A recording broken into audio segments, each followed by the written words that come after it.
The West Indies women are 2-0 down in their one-day international series against South Africa after a crushing 9-wicket defeat on Friday.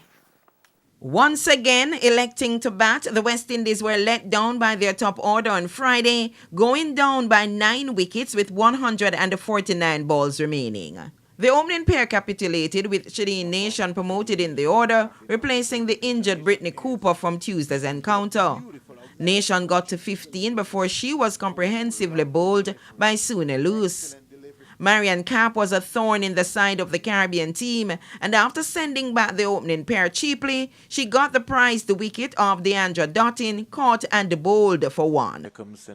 Kaisia Knight 22, Kiana Joseph 21, Shabika Kajnambi 14, and interim captain Anissa Mohammed unbeaten on 15 were the only batters to get into double figures. Cap ended with figures of 3 for 24, while captain Dane Van Niekerk, Ayabonga Kaka, and Sune Loose grabbed 2 wickets each.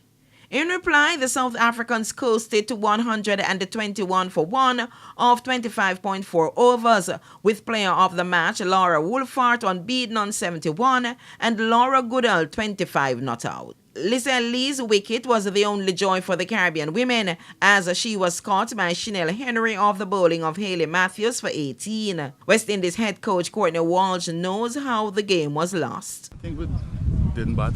We wanted to toss and bat. Didn't play well, didn't bat well. 120 is not a score that you can probably fight a lot with, so I'm very disappointed in a way. And I'm sure the players are as well in the score that we got on the wicket. The wicket, I don't think is a 120 wicket.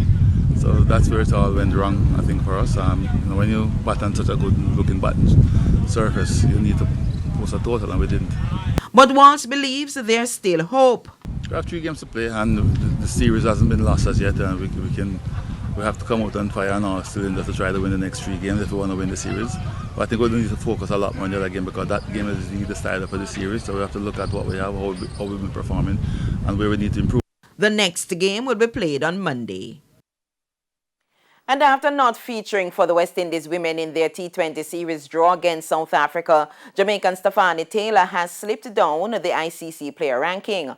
However, the right-hander remains in the top 10 among batters and all-rounders. Taylor did not feature in the 3-match series after being a close contact of a positive COVID-19 case before leaving Jamaica. This has seen the number 1 ODI all-rounder slipping to 7th on the corresponding T20 list. Taylor has been replaced at 6th by teammate Hayley Matthews. The two remain the only Caribbean players on the top 20 all-rounders list, which is led by England's Natalie Skyver. Skyver also moved up to 9th on the T20 batters list, with Taylor dropping 1 place to 10th.